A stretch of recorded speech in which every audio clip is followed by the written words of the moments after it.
अंधेरे में डूबा हुआ एक छोटा सा घर जिसके मेन डोर के ऊपर एक बल्ब जल रहा होता है। काफी बारिश हो रही होती है और तभी घर और हमारे बीच एक एसयूवी गाड़ी आकर रुकती है। बैकग्राउंड में हम औरतों के रोने और चिल्लाने की आवाज सुन रहे होते हैं। टेस इन आवाजों से अनजान है। इस लेडी का नाम टेस है। जिधर गाड़ी में अपने फोन पर मेल देखती है जिसमें इस घर की चाबी दरवाजे पर लगे लॉक बॉक्स में होने और लॉक बॉक्स को खोलने का कोड लिखा होता है। टेस गाड़ी से उतरती है तब हम देखते हैं कि चारों तरफ तो काफी अंधेरा है। जहाँ जहाँ स्ट्रीट लाइट है वहाँ पोल के पास कुछ रोशनी है। लॉक बॉक्स में कोड डालने के बाद टेस देखती है कि लॉक बॉक्स तो खुल गया पर उसमें चाबी तो है ही नहीं। वो मुड़ती है और रेंट पर घर देने वाली कंपनी में फोन लगाती है पर कोई फोन नहीं उठाता। टेस मैसेज छोड़ देती है कि मैं घर के बाहर खड़ी हूँ पर लॉक बॉक्स में चाबी नहीं है, जल्दी मुझे कॉल करे। फिर टेस गौर से जिस तरफ से वो आई थी और वहाँ से और अपने सामने और आगे जाती सड़क के पार देखने की कोशिश करती है पर धूप अंधेरे के अलावा कुछ नहीं दिखाई देता। वो फिर गाड़ी में जाकर बैठती है पर तभी हम पैसेंजर सीट से टेस के फेस के आगे से उस घर की खिड़की को देखते हैं जिसमें अभी अभी लाइट जली थी। टेस तुरंत जाकर डोरबेल बजाती है। एक शख्स दरवाजा खोलता है। वो उससे पूछती है कि तुम कौन हो। नींद से उठा वो शख्स चौंक कर पूछता है कि आखिर तुम कौन हो। अब टेस उससे पूछती है ये घर 476 है ना और ये बारबरी स्ट्रीट है ना। वो शख्स हाँ शायद हाँ मुझे नहीं पता। वो आदमी टेस को बताता है ये घर मेरा नहीं है, मैंने कुछ दिनों के लिए इसे रेंट पर लिया है इसलिए मुझे एड्रेस ठीक से नहीं पता। आगे टेस कहती है कि इस घर को मैंने रेंट पर कुछ दिनों के लिए लिया है, मैंने इसे Airbnb पर बुक किया है। वो शख्स बताता है कि मैंने इस घर को होम अवे पर बुक किया है। आखिर क्या तुम सही पता पे आई हो। टेस ये मेल देखो, इसमें साफ साफ लिखा है 476 बारबरी स्ट्रीट और मुझे इस घर के लॉक का जो कोड मिला था उससे लॉक बॉक्स भी खुल गया है और इस हिसाब से मुझे इस घर के अंदर होना चाहिए। वो शख्स टेस के मेल पर डेट चेक करता है, डेट भी सही होती है। फिर वो कहता है अच्छा फोन पर बात होने तक तुम अंदर आ जाओ। अंदर आके टेस वॉशरूम में जाने के लिए पूछती है, जाते हुए फिर रुकती है और उससे कहती है क्या तुम अपना रिजर्वेशन दिखा सकते हो बस कंफर्मेशन करने के लिए। वो शख्स कहता है कि क्या तुम मुझे सड़क छाप समझ रही हो जो रात बिताने के लिए इस घर में घुस गया है। पर वो बड़ी विनम्रता से कहता है रिजर्वेशन मेरे फोन पर है तुम उसे देख लो। आगे टेस वॉशरूम में चली जाती है। जाते हुए वो बेडरूम की तरफ देखती है। वॉशरूम से आने पर वो शख्स वहाँ नहीं दिखता पर तभी वो पीछे से आता है। टेस को एक झटका सा लगता है। शख्स सॉरी कहता है और अपना फोन उसे दिखाता है जिधर टेस समझ जाती है कि ये शख्स भी ठीक ही कह रहा है। रेंटल कंपनी वालों ने हम दोनों को एक ही घर एक ही समय में दे दिया है। टेस कहती है कि मैं कोई दूसरी जगह ढूंढ लूंगी और जाने लगती है। वो टेस से कहता है कि शायद तुम ये जगह ठीक से नहीं देखी, इतनी रात को मैं तो ऐसा काम ना करता पर तुम्हें जो ठीक लगे तुम वही करो। पर यहाँ तुम्हारे सर पर छत है, दरवाजे पर ताला है, बाकी तुम्हें जो ठीक लगे। टेस वहीं रुकने के लिए मान जाती है और वो शख्स वहाँ का वाईफाई का कोड देता है और अपने लिए चाय बनाने लगता है और टेस से भी चाय के लिए पूछता है। अब ये शख्स अपना नाम बताता है कीथ, जिधर कीथ उसे बताता है कि आज इस शहर में कोई बड़ी मेडिकल कॉन्फ्रेंस चल रही है इसलिए रूम मिलना काफी मुश्किल है, तुम यहीं क्यों नहीं रुक जाती। मैं यहाँ सो जाऊंगा, तुम बेडरूम में सो जाना, कल हम उन गधों को फोन करेंगे और रिफंड मांगेंगे और इस तरह हमें फ्री का स्टे मिल जाएगा। टेस मान जाती है पर वो कहती है कि मुझे बेडशीट साफ चाहिए इसलिए कीथ बेडशीट को मशीन में धोने के लिए डाल देता है। टेस नहाने के लिए जाती है। नहाकर जब वो बाहर आती है तो कीथ 2 ग्लास और रेड वाइन की एक सील बंद बोतल लेकर इंतजार कर रहा होता है। टेस मना कर देती है। कीथ कहता है फिक्र मत करो, इसलिए मैंने इसे खोला नहीं था, मैंने देखा तुमने चाय भी नहीं पी, मगर तुम्हारा ऐसा करना ठीक है, तुम मुझे जानते ही कितना हो। आगे कीथ अकेले वाइन पीने लगता है। टेस उसके सामने बैठ जाती है। वो टेस से पूछता है तुम इस शहर में क्या करने आई। वो उसे बताती है कि कल मेरा जॉब इंटरव्यू है। कुछ देर बात करने के बाद टेस को भी कीथ पर कुछ भरोसा होने लगता है और फिर वो वाइन पीने लगती है। मशीन से बेडशीट सुखाकर कीथ और टेस उसे बिछाते हैं। कीथ टेस को कुछ पल देखता है और दरवाजा बंद करके चला जाता है। टेस की आंख खुलती है, दरवाजे के हल्के से खुलने की आहट होती है। टेस झटके से उठती है और देखती है दरवाजा पूरा खुला होता है। बेडरूम के दरवाजे पर आकर धीरे से कीथ का नाम लेती, फिर सुनती है कि कीथ काउच में सोते हुए भी कुछ डरी डरी आवाजें निकाल रहा है। हम टेस को देख रहे होते हैं और टेस के पीछे बाथरूम के सामने एक दरवाजा बंद होते दिखाई देता है। टेस कीथ को हिलाकर जगाती है। कीथ घबरा कर उठता है और टेस से ज्यादा डरा होता है। टेस पूछती है दरवाजा तुमने खोला था क्या। घबराया कीथ मना करता है। आगे टेस बेडरूम में जाकर सो जाती है और सुबह तैयार होकर इंटरव्यू के लिए जाने लगती है कि उसे कीथ का एक लेटर मिलता है, किसी काम से मुझे बाहर जाना पड़ा, तुम चाबी लॉक बॉक्स में रख देना, हम शाम को मिलेंगे। घर के बाहर लॉक बॉक्स में चाबी रखने के बाद टेस मुड़कर देखती है कि अगल बगल बाकी यहाँ के सारे मकान टूटे फूटे और बिल्कुल भूतिया घर हैं। अपनी गाड़ी चलाते हुए भी वो देखती है कि कि हर घर कई साल पहले ही लोगों ने छोड़ दिए हैं। ये पूरा इलाका ही एक गोस्ट टाउन की तरह है। जिधर शहर पहुंचकर इंटरव्यू के बाद इंटरव्यू लेने वाली लेडी टेस से पूछती है, यहाँ कहाँ पर रुकी हो? टेस बस यहीं ब्राइट मोर में। इतना सुनते ही लेडी कहती है, क्या सच में? टेस कहती है, हाँ थोड़ा खतरनाक लगता तो है। लेडी कहती है, तुम्हें वहाँ नहीं होना चाहिए। टेस कहती है, क्या मतलब आपका? मगर लेडी टेस को गंभीरता से अपना ख्याल रखने का कहकर चली जाती है। वापस टेस घर पहुँचती है। अपनी गाड़ी से अपना बैग उठा ही रही होती है कि तभी कुछ दूर सड़क से एक आदमी भागते हुए एक लड़की चलाते हुए आ रहा था। टेस जल्दी से लॉक बॉक्स से चाबी निकालती है। इसका मतलब कि तभी घर नहीं लौटा है। वो आदमी ठीक टेस के पीछे पहुंच जाता है, पर तभी टेस दरवाजा खोलकर अंदर से दरवाजा लॉक कर लेती है। वो आदमी दरवाजा पीटता है और बार बार कहता है, ए लड़की घर से बाहर निकल। टेस जल्दी जल्दी अपना सामान पैक करती है और रेंट वालों को फोन करके यहाँ आने के लिए कहती है। रेंट कंपनी वाली लेडी पूछती है, क्या वो आदमी अभी भी यहाँ है या चला गया? टेस खिड़की से देखकर बताती है, दिखाई तो नहीं दे रहा। रेंट कंपनी वाली लेडी उसे बताती है, हमारे सारे सिक्योरिटी ऑफिसर इस समय यहाँ नहीं है। टेस कहती है, तो ठीक है, पर उन्हें जल्दी यहाँ भेजो। टेस वॉशरूम जाती है और देखती है टिश्यू पेपर तो यहाँ नहीं है। वो इधर उधर देखती है पर उसे टिश्यू पेपर नहीं मिलता। फिर उसे वॉशरूम के बिल्कुल ही सामने एक दरवाजा दिखाई देता है जिस पर उसका अभी तक ध्यान नहीं गया था। वो उसे खोलती है। दरवाजे के आगे सीढ़ियाँ नीचे जा रही थी। लाइट ऑन करने के बाद नीचे टिश्यू पेपर का एक रोल दिखाई देता है। ये देख टेस नीचे जाती है। एक रोल उठाकर ऊपर आ रही होती है। जैसे ही दरवाजे के पास पहुँचने वाली होती है, दरवाजा बंद हो जाता है। ये दरवाजा बाहर से ही खुल सकता है। टेस वहीं सीढ़ियों पर बैठ जाती है। अपना फोन चेक करती है जो बाहर लिविंग रूम में रखा था। टेस देखती है कि बाहर के मेन डोर की चाबी भी उसी के पास है। अब अगर कीथ आएगा भी तो वो भी अंदर नहीं आ पाएगा, इसलिए वो एक डिब्बे पर चढ़कर खिड़की से बाहर देखती है। फिर बेसमेंट में रखे सामान में कुछ ढूंढने लगती है कि तभी उसे दीवार से निकला रस्सी का एक टुकड़ा दिखता है। जिज्ञासा के कारण वो उसे खींचती है तो बगल में एक छुपा दरवाजा खुलता है। दरवाजे के अंदर काफी अंधेरा होता है। टेस खुद से ही कहती है नहीं और फिर सीढ़ी पर जाकर बैठ जाती है। उसे एक बड़ा सा आईना दिखता है। फिर वो जलते हुए बल्ब को देखती है और उस आईने को बल्ब के नीचे टेबल के सहारे रखती है, जिससे बल्ब की रोशनी आईने से उस खुले दरवाजे से अंदर पहुंचने लगती है। अंदर बिल्कुल हल्का सा देखने लायक उजाला हो जाता है। डरते हुए टेस अंदर धीरे धीरे आगे बढ़ती है। आगे उसे एक और दरवाजा दिखाई देता है। वो उसे खोलती है। अंदर लाइट जली होती है। एक गंदा सा बेड, एक बाल्टी और एक वीडियो कैमरा इस कमरे में होते हैं और दीवार पर खून से बना हाथ का निशान होता है। वो घबरा कर वापस आती है कि तभी दरवाजा ठोकने की आवाज आती है। टेस जल्दी से डिब्बे पर चढ़कर खिड़की का कांच खटखटाती है।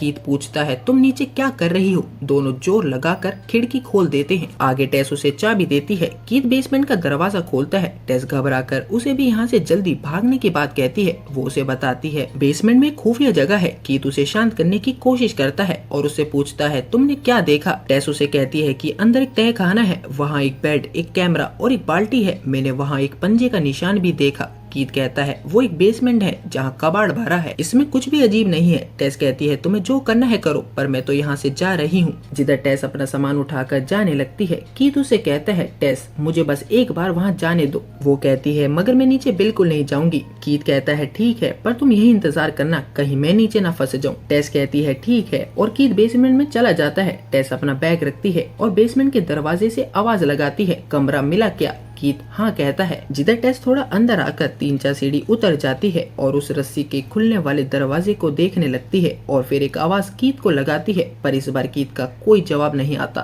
कि तभी हम देखते हैं कि बेसमेंट का दरवाजा टक टक करते हुए बंद होने लगता है, पर इस बार टेस दौड़कर दरवाजे को बंद होने से पहले ही पकड़ लेती है। अपनी गाड़ी की चाबी लिविंग रूम के टेबल पर रखकर एक कुर्सी को बेसमेंट के दरवाजे पर लगाकर टेस रस्सी वाले दरवाजे पर खड़ी होकर फिर कीथ को आवाज लगाती है, पर कोई जवाब नहीं आता। जिधर टेस अपने फोन का टॉर्च जलाती है और अंदर जाती है, कैमरे वाले रूम को देखती है, पर वहाँ कीथ नहीं होता। टेस कमरे के बाहर आकर दूर रखे आईने वाले कमरे की तरफ देखती है। उसे समझ नहीं आ रहा होता कि कीथ कहाँ है। फिर वो अपने पीछे देखती है, उसे एक दरवाजा दिखाई देता है। वो उसे खोलती है। एक गहरा खुदा हुआ गड्ढा होता है। टेस फिर कीथ को आवाज लगाती है। इस बार गड्ढे के काफी अंदर से कीथ की बचाओ की आवाज आती है। टेस उसे ऊपर आने के लिए कहती है, पर वो फिर बचाओ कहता है। जिधर टेस पीछे शीशे की तरफ देखती है, पर घबराते हुए गड्ढे में उतर जाती है। नीचे पहुंचकर उसे ग्रिल मिलती है, उसे खोलकर वो आगे बढ़ती है। फोन टॉर्च की रोशनी में उसे आगे पिंजरे रखे मिलते हैं, वो और आगे बढ़ती है और कीथ को पुकारती है कि तभी सामने से कीथ घुटनों के बल उसकी तरफ आता है। टेस उसे पकड़ती है और पूछती है कि तुम यहाँ नीचे क्यों आए, जिधर कीथ घबराते हुए कहता है कि यहाँ कोई है, मुझे किसी ने काटा। टेस उसे चलने के लिए कहती है कि तभी कीथ के पीछे से एक बहुत भयानक औरत आती है। वो कीथ का सर पकड़कर कई बार दीवार पर मारकर फोड़ देती है और टेस के सामने खड़ी होकर एक भयानक आवाज में चिल्लाती है। इसके शरीर में बिल्कुल कपड़े नहीं होते। यहाँ से सीन एक कार का दिखाया जाता है जिसे जस्टिन लॉन्ग चला रहा था।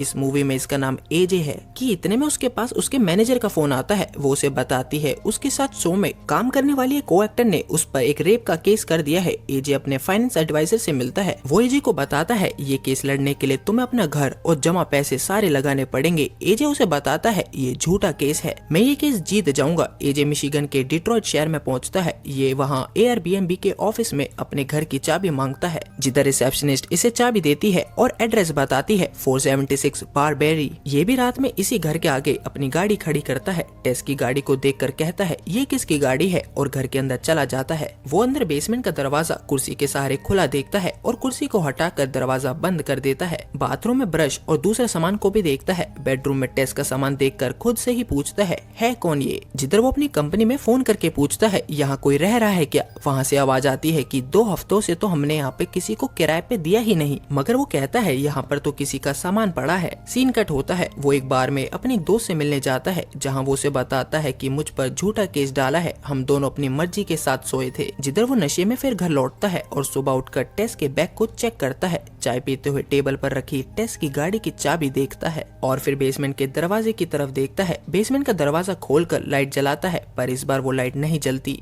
वो ऊपर से ही आवाज लगाता है कोई है, कि तभी कुछ गिरने की आवाज नीचे से आती है। वो फिर बोलता है मेरे पास बंदूक है, मैं नीचे आते ही 30 सेकंड तक बिना सोचे समझे गोलियां चलाऊंगा। तुम समझ गए क्या? अगर बचना चाहते हो तो बाहर आ जाओ। कोई जवाब न मिलने पर वो जूते पहनता है और कहता है मैं बेसमेंट में घुसेगा। असल में ये घर एजे का ही होता है, जो इसे एयरबीएनबी के जरिए किराए पर देता है और इस समय इस घर को बेचने के लिए ही यहाँ आया था। एक चाकू और टॉर्च लेकर वो बेसमेंट में उतर जाता है। वो वहाँ कुर्सी पर टिके आईने को देखता है, फिर उसे भी दीवार से निकली रस्सी का टुकड़ा दिखाई देता है। एजे से खींचता है, बगल में चिपक दरवाजा खुल जाता है। थोड़ा घबराते हुए एजे टॉर्च की रोशनी में अंदर घुसता है, जिधर वो कैमरे वाले कमरे में टॉर्च की रोशनी से देखकर ऊपर वापस आकर अपने लैपटॉप पर देखता है और खुश होता है कि घर बेचते समय बेसमेंट का एरिया भी जोड़ सकते हैं। फिर एजे पूरे बेसमेंट को इंच टेप से नापने लगता है। उसे वो दरवाजा भी मिल जाता है जिसमें वो गड्ढा खुदा था। वो गड्ढे में उतर जाता है और सारी जगह को नापते हुए आगे बढ़ता है। अंदर कोई है ये आवाज लगाकर नापते हुए आगे बढ़ता है। जिधर एजे को भी वो पिंजरे दिखाई देते हैं। वो खुद से कहता है पिंजरे यहाँ क्यों है और आगे बढ़ जाता है। उसे आगे कमरे में आती रोशनी दिखाई देती है। उस कमरे में एक टीवी चल रहा था जिसमें कि एक लेडी अपने बच्चे को दूध पिला रही थी। इतने में उसके हाथ से इंच टेप खींचने लगता है और छूटकर बाहर निकले वाले रास्ते की तरफ चला जाता है। वो तुरंत से चाकू निकालता है और टॉर्च की रोशनी उस तरफ करता है और कहता है कि कौन है। उसे कुछ आवाजें आती हैं तो वो घबराकर उस जगह के और अंदर की तरफ दौड़ता है। आगे ठोकर खाकर वो गिरता है। वहीं टॉर्च उसके हाथ से छूटकर नीचे गिर जाती है और बंद हो जाती है। वो फिर उसे हाथ से ठोक कर जलाता है, पर वो कभी जलती है और फिर कभी बंद हो जाती है। कि इतने में उसे भयानक सी आवाज अपने पास आती सुनाई देती है। टॉर्च को उस तरफ करने पर जलती और बंद होती रोशनी में उसे वही मादा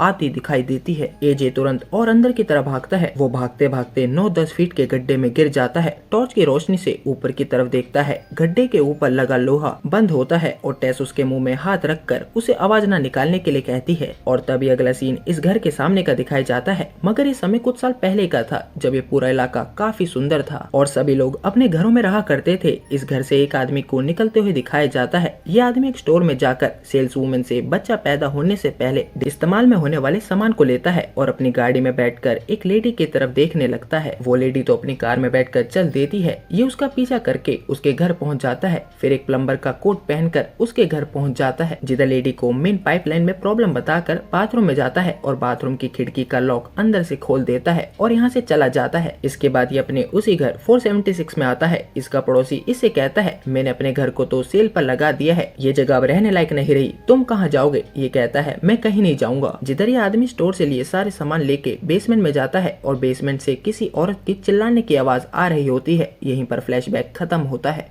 और सीन प्रेजेंट टाइम का दिखाया जाता है, जहाँ गड्ढे में टेस एजे को समझा रही होती है कि तुम्हें बिल्कुल शांत रहना है, उसे देखकर घबराना नहीं है, अगर तुम परेशान होगे तो वो भी परेशान होगी। कि तभी गड्ढे के ऊपर एक जाल से एक लंबे नाखूनों वाला भयानक सा हाथ एक दूध की बोतल को एजे की तरफ बढ़ाता है। टेस एजे को बोतल से दूध पीने के लिए कहती है, पर वो नहीं पीता। फिर वो बोतल को टेस की तरफ करती है। टेस तुरंत दूध को पीती है, बोतल को फिर वो एजे की तरफ करके ऊपर से कुछ घुर्राने की आवाज आती है। टेस एजे को दूध पीने के लिए कहती है, पर एजे नहीं पीता, जिसके बाद वो डरावनी मादा नीचे गड्ढे में कूद कर आती है। टेस ने तो दूध पी लिया था, इसलिए उसे गले से लगाती है और एजे को अजीब सी आवाज से डांटती है और एक टांग को पकड़कर ऊपर खींच के ले जाती है। टीवी वाले कमरे में ले जाकर अपने लंबे नाखूनों वाली उंगलियों से उसकी नाक को सहलाती है। दूसरी तरफ टेस टॉर्च लेकर गड्ढे से बाहर निकलती है और बाहर जाने वाली दिशा में आगे बढ़ती है। टीवी वाले कमरे के बाहर पहुंचकर टेस देखती है वो एजे को जबरदस्ती अपना दूध पिला रही होती है। टेस चुपके से आगे चली जाती है, पर कुछ आगे खुले पड़े इंच टेप पर पैर लगने से आई आवाज से उस मादा को पता चल जाता है। टेस तेजी से बाहर जाने के लिए दौड़ती है, गड्ढे की सीढ़ियां चढ़ती है, कैमरे वाले रूम को पार करके बेसमेंट से सीढ़ी चढ़ के दरवाजे के पास पहुंचती है, पर दरवाजा बंद होता है। वो सीढ़ी उतर कर बेसमेंट में आती है कि तभी रस्सी से खुलने वाले दरवाजे के अंदर से एक भयानक चीख की आवाज आती है। टेस तुरंत उस डब्बे पर चढ़कर टॉर्च से कांच तोड़ती है और खिड़की पर लटक कर आने लगती है कि तभी बाहर से एक आदमी उसके दोनों हाथों को पकड़कर बाहर खींच लेता है। कि तभी पीछे से वो भयानक मादा भी कुछ बाहर आती है, पर रुककर अंधेरे से इन्हें देखती है। टेस उस आदमी को बताती है कि अंदर कोई है। वो आदमी टेस को इस घर से दूर ले जा रहा होता है और टेस से कहता है, मैं जानता हूँ अंदर क्या है। टेस उसे बताती है अंदर एक और आदमी है और हमें उसे बचाना होगा। वो आदमी टेस को समझाता है, तुम अब बाहर आ चुकी हो, तुम अब बच चुकी हो, तुम्हें इस घर के अंदर नहीं जाना चाहिए। इस घर के अंदर उससे भी खतरनाक कोई और है। मैं उस पानी की टंकी के नीचे रहता हूँ, तुम मेरे साथ आओ। टेस उसे कहती है, रुको रुको, हमें उसे बचाना ही होगा, तुम पुलिस को फोन करो।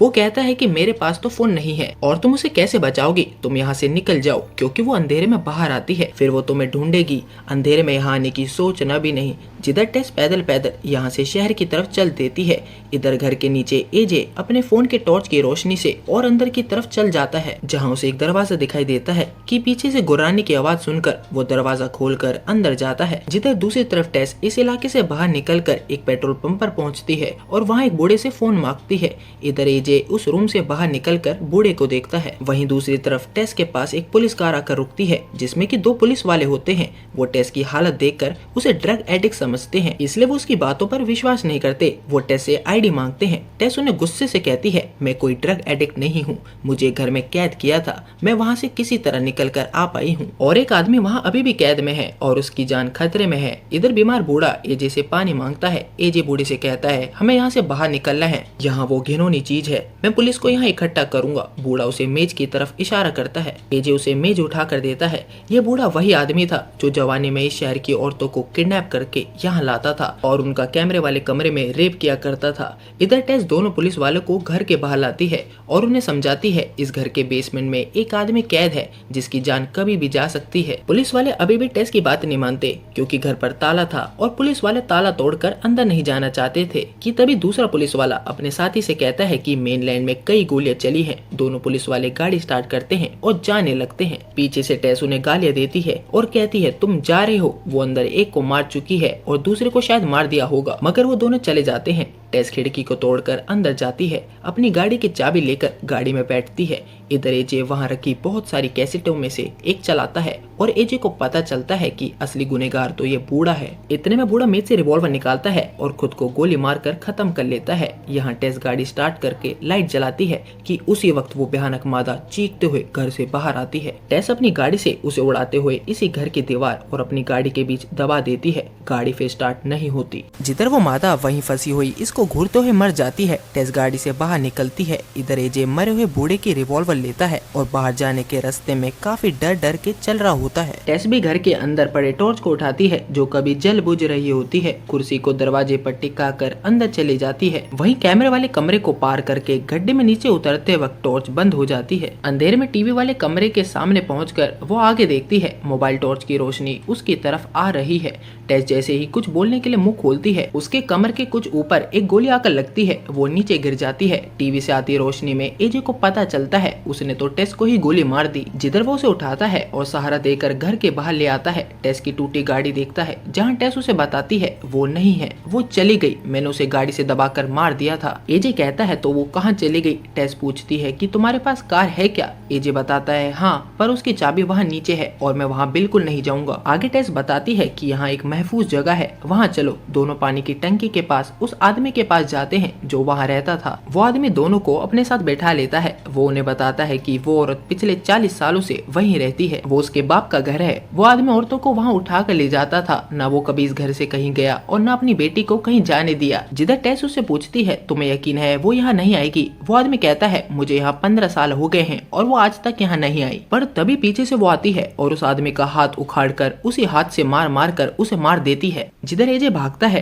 टेस उसके पीछे भागती है। एजे टंकी की सीढ़ियां चढ़ने लगता है। टेस भी डरते हुए उसके पीछे सीढ़ियां चढ़ने लगती है। टंकी के ऊपर चढ़ने के बाद टेस उसे गन निकालने के लिए कहती है। जिधर एजे गन को कांपते हाथों से उठाते हुए उसे टंकी से नीचे गिरा देता है। एजे अपनी असलियत दिखाते हुए टेस से कहता है अब तुम ही हो जो मुझे बचा सकती हो। कि तभी वो भयानक औरत भी ऊपर आ जाती है। एजे उसे कहता है लो बचा लो अपनी बेटी को, और टेस को टंकी से नीचे फेंक देता है। टेस नीचे गिर रही होती है पर तभी वो औरत भी टंकी से छलांग लगा देती है। वो नीचे देखता है और दोनों सड़क पर नीचे गिरे होते हैं। जिधर वो डरते हुए नीचे आता है और गन को उठाकर उन दोनों के पास जाकर देखता है। वहीं टेस उस औरत के ऊपर होती है और सड़क पर बहुत सा खून फैला होता है। एजे देखता है टेस होश में आ रही है। वो उसे कहने लगता है कि मेरे पास और कोई चारा नहीं था, ये हम दोनों को मार देती। कि तभी वो औरत उठती है और एजे का गला पकड़कर उसे हवा में उठा देती है। अपने दोनों अंगूठे उसकी आंखों में घुसा देती है और उसके सर के बीच से फाड़ देती है। जिधर सड़क पर लेटी टेस को वो बड़े प्यार से देखती है। वो गोली के घाव को देखकर एक माँ की तरह बेचैन हो रही होती है। टेस गन को उठाकर उसके चेहरे पर रख देती है और सब कुछ जानते हुए भी वो कुछ नहीं कहती और बड़े ही प्यार से अपनी उंगलियों को चूमकर टेस के माथे पर लगाती है। जिधर टेस बिना सोचे समझे उस पर गोली चला देती है और ये मूवी यहीं खत्म हो जाती है। Thanks for watching.